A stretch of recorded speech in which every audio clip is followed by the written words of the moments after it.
Chapter 21. During David's reign there was a famine for 3 successive years. So David inquired of the Lord. The Lord answered, "It is due to Saul and to his bloody family, because he killed the Gibeonites." The Gibeonites were not Israelites, but rather a remnant of the Amorites. The Israelites had taken an oath concerning them, but Saul had tried to kill them in his zeal for the Israelites in Judah. So David summoned the Gibeonites and spoke to them. He asked the Gibeonites, "What should I do for you? How can I make atonement so that you will bring a blessing on the Lord's inheritance?" The Gibeonites said to him, "We are not asking for silver and gold from Saul or his family, and we cannot put anyone to death in Israel. Whatever you say, I will do for you," he said. They replied to the king, "As for the man who annihilated us and plotted to destroy us, so we would not exist within the whole territory of Israel, let 7 of his male descendants be handed over to us, so that we may hang them in the presence of the Lord at Gibeah of Saul, the Lord's chosen." The king answered, "I will hand them over." David spared Mephibosheth, the son of Saul's son Jonathan, because of the oath of the Lord that was between David and Jonathan, Saul's son. But the king took Armoni and Mephibosheth, who were the 2 sons whom Rizpah, daughter of Aiah, had borne to Saul, and the 5 sons whom Merab, daughter of Saul, had borne to Adriel, son of Barzillai the Maholathite, and handed them over to the Gibeonites. They hanged them on the hill in the presence of the Lord. The 7 of them died together. They were executed in the first days of the harvest at the beginning of the barley harvest. Rizpah, Aiah's daughter, took sackcloth and spread it out for herself on the rock from the beginning of the harvest until the rain poured down from heaven on the bodies. She kept the birds of the sky from them by day and the wild animals by night. When it was reported to David what Saul's concubine Rizpah, daughter of Aiah, had done, he went and got the bones of Saul and his son Jonathan from the citizens of Jabesh Gilead. They had stolen them from the public square of Bethshan, where the Philistines had hung the bodies the day the Philistines killed Saul at Gilboa. David had the bones brought from there. They gathered up the bones of Saul's family who had been hanged, and buried the bones of Saul and his son Jonathan at Zelah, in the land of Benjamin, in the tomb of Saul's father Kish. They did everything the king commanded. After this, God was receptive to prayer for the land. The Philistines again waged war against Israel.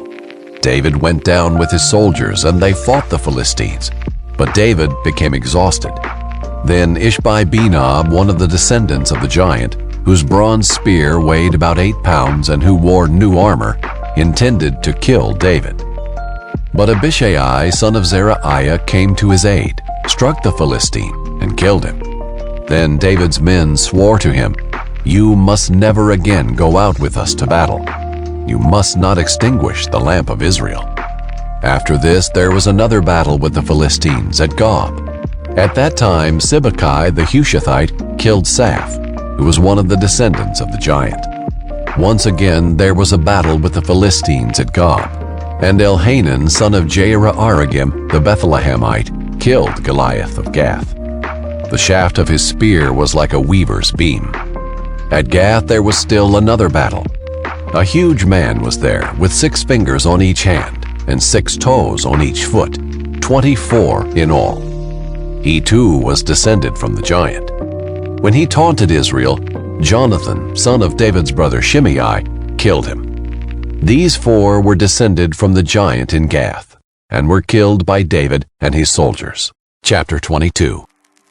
David spoke the words of this song to the Lord on the day the Lord rescued him from the grasp of all his enemies and from the grasp of Saul. He said, "The Lord is my rock, my fortress, and my deliverer, my God, my rock where I seek refuge, my shield, the horn of my salvation, my stronghold, my refuge, and my Savior. You save me from violence. I called to the Lord, who is worthy of praise, and I was saved from my enemies. For the waves of death engulfed me. The torrents of destruction terrified me. The ropes of Sheol entangled me. The snares of death confronted me. I called to the Lord in my distress, I called to my God. From his temple he heard my voice, and my cry for help reached his ears. Then the earth shook and quaked. The foundations of the heavens trembled. They shook because he burned with anger. Smoke rose from his nostrils, and consuming fire came from his mouth. Coals were set ablaze by it. He bent the heavens and came down, total darkness beneath his feet. He rode on a cherub and flew, soaring on the wings of the wind. He made darkness a canopy around him, a gathering of water and thick clouds.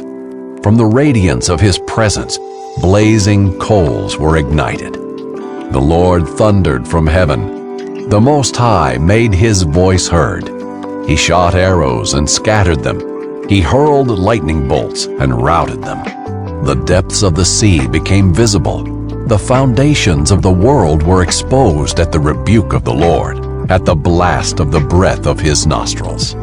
He reached down from on high and took hold of me. He pulled me out of deep water. He rescued me from my powerful enemy and from those who hated me, for they were too strong for me. They confronted me in the day of my calamity, but the Lord was my support. He brought me out to a spacious place. He rescued me because he delighted in me. The Lord rewarded me according to my righteousness. He repaid me according to the cleanness of my hands. For I have kept the ways of the Lord, and have not turned from my God to wickedness.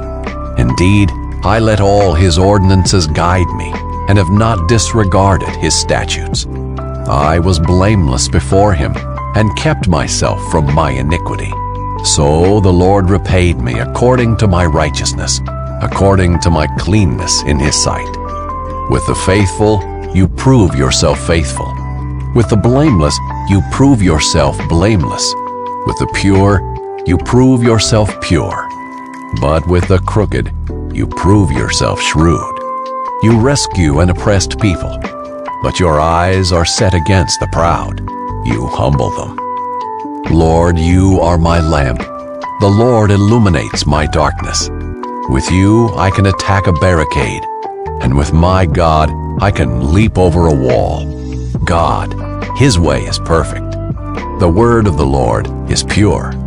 He is a shield to all who take refuge in him. For who is God besides the Lord? And who is a rock? Only our God. God is my strong refuge. He makes my way perfect. He makes my feet like the feet of a deer, and sets me securely on the heights. He trains my hands for war.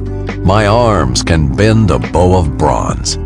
You have given me the shield of your salvation. Your help exalts me.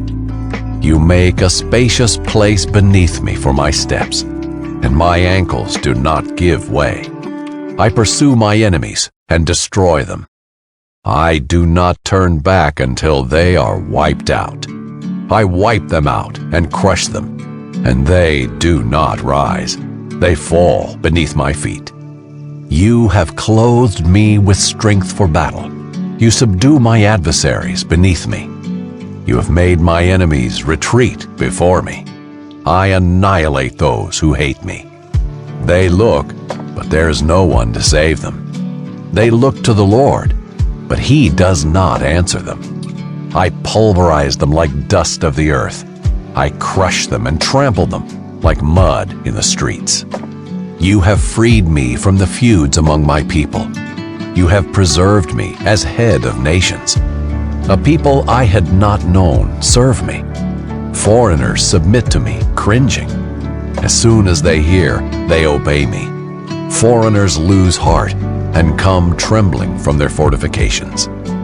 The Lord lives. Blessed be my rock. God, the rock of my salvation, is exalted. God, he grants me vengeance and casts down peoples under me. He frees me from my enemies. You exalt me above my adversaries. You rescue me from violent men. Therefore, I will give thanks to you among the nations, Lord. I will sing praises about your name. He is a tower of salvation for his king. He shows loyalty to his anointed, to David, and his descendants forever.